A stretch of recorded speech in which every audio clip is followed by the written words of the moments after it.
এরকম ভালো থাকে। দেখেন আমাদের এই আদিকোষ যদি তার পরিপূর্ণ পুষ্টি পায় তাহলে আমাদের প্রতিটা অর্গান 3 থেকে 4 মাস এবং আমাদের হাড় 6 থেকে 7 বছরের মধ্যে পরিবর্তন হয়, নতুনভাবে তৈরি হয়। ঠিক আছে, তাহলে আমাদের এই আদিকোষ যদি তার পরিপূর্ণ খাবারটা পায় তাহলে এখান থেকে যে সেলগুলো রিজেনারেট হয় তাহলে এই সেলগুলো পরিপূর্ণভাবে স্ট্রংলি তৈরি হয়।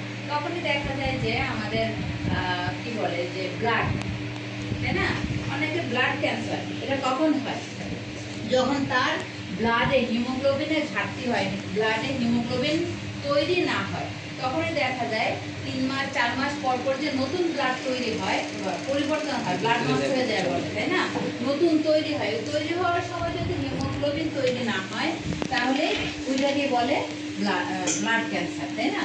তো হিমোগ্লোবিন এখন আমাদের কি করতে হবে, হিমোগ্লোবিন জাতীয় খাবার খেতে হবে। এখন আমরা কিন্তু সবাই ইনকাম করি, ইনকাম করে যখন বাজার করি তখন কি একবারও চিন্তা করি যে কোন খাবারে কি আছে কিনা, ওইটাই কিন্তু চিন্তা করি না। আমরা সবাই কিন্তু টাকা খরচ করি, তাই না। তো অ্যাকচুয়ালি আমাদের জিহ্বা চায় মসেল এবং অ্যানেডিটি, স্টিম সেল হলো আমাদের আদিকোষ।